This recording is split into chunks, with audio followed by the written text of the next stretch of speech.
Oh, commonly a thing is judgment for gray hairs, and for ancient men to know counsel. Oh, how commonly is the wisdom of old men, and understanding and counsel to men of honor. Much experience is the crown of old men, and the fear of God is their glory. There be 9 things which I have judged in my heart to be happy, and the 10th I will utter with my tongue. A man that hath joy of his children, and he that liveth to see the fall of his enemy. Well is him that dwelleth with a wife of understanding, and that have not slipped with his tongue, and that have not served a man more unworthy than himself. Well is him that have found prudence, and he that speaketh in the ears of them that will hear. Oh, how great is he that findeth wisdom, yet is there none above him that feareth the Most High. But the love of the Lord passeth all things for illumination. He that holdeth whereto shall be likened. The fear of the Lord is the beginning of his love, and the faith is the beginning of cleaving unto him. Give me any plague but the plague of the heart, and any wickedness but the wickedness of a woman, and any affliction but the affliction from them that hate me, and any revenge but the revenge of enemies. There is no head above the head of a serpent, and there is no wrath above the wrath of the enemy. I'd rather dwell with a lion and a dragon than to keep house with a wicked woman. The wickedness of a woman changeth her face, and darken her countenance like sackcloth. Her husband shall sit amongst his neighbors, and when he heareth, he shall sigh bitterly. All wickedness is but little to wickedness of a woman. Bring that back. Verse 19. All wickedness is but little to the wickedness of a woman, that the portion of a sinner fall upon her. As the climbing up a sandy way is to the feet of the aged, so is a wife full of words to a quiet man. Stumble not at the beauty of a woman, and desire her not for pleasure. A woman, if she maintain her husband, is full of anger, imprudence, and much reproach.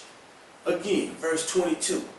A woman, if she maintain her husband, notice he said, if she maintain her husband, is full of anger, imprudence, and much reproach. A wicked woman abatteth the courage, maketh a heavy countenance, and a wounded heart. A woman that will not confront her husband in distress maketh weak hands and feeble knees. Of the woman came the beginning of sin.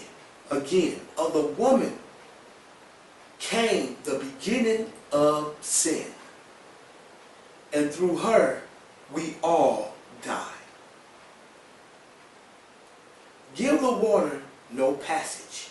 Again, give the water no passage. Neither a wicked woman. Liberty to gad abroad. If she go not as thou wouldst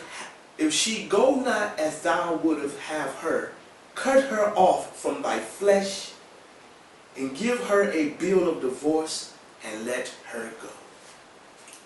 So the Most High said, don't even give a wicked woman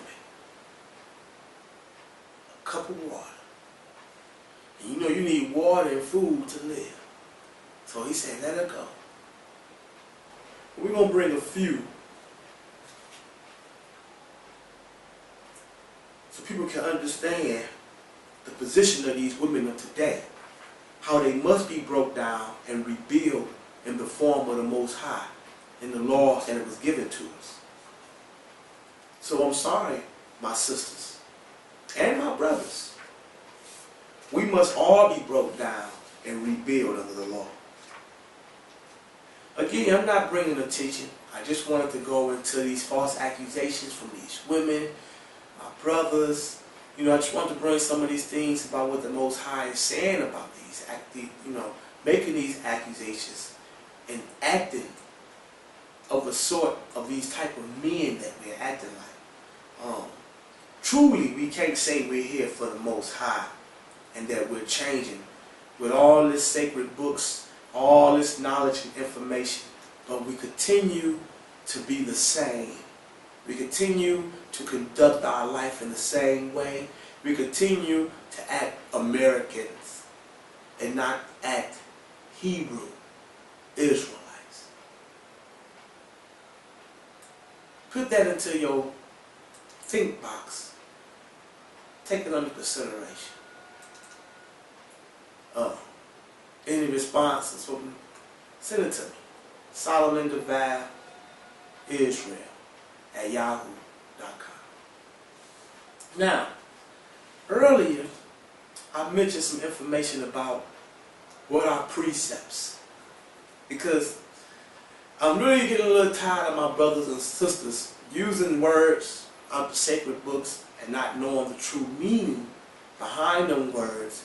So therefore they put them words in the wrong placement of their sentence for the wrong definition that they're translating. So let's go back into the sacred books. As you know, I'm bringing all my information out of sacred books. When it comes with the next videos and teachings, definitely bring your pencils and paper, because when you sit down with Solomon, it ain't nothing but knowledge, straight from the sacred books. Nehemiah chapter 9. Let's read verse 14.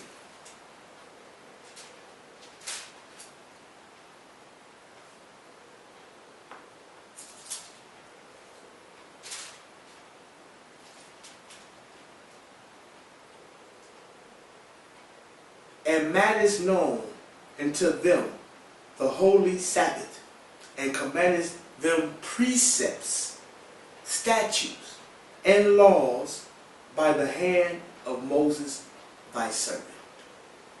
First thing I wanted to do is get into precepts and find out exactly what does it mean and know if we're using it in the right terms. So let's go and look up in the Strong's Concordance, what does precepts mean?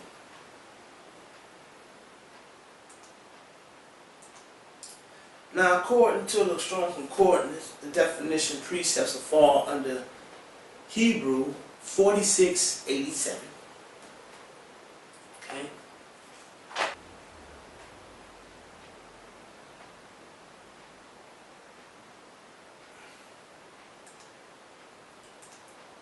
According to the Strong's Concordance, the Hebrew word is mitzvah. Mitzvah. H4687. And it is a commandment, whether human or divine, collect the law. What? The law. So precept is not another scripture that, as my brothers was using it, precepts is not another scripture reflecting another scripture. Precept means it's the law. Now, let's look up law in that same word, that same verse we read in Nehemiah chapter 9, verse 14, and see what's that definition, which is 884:51.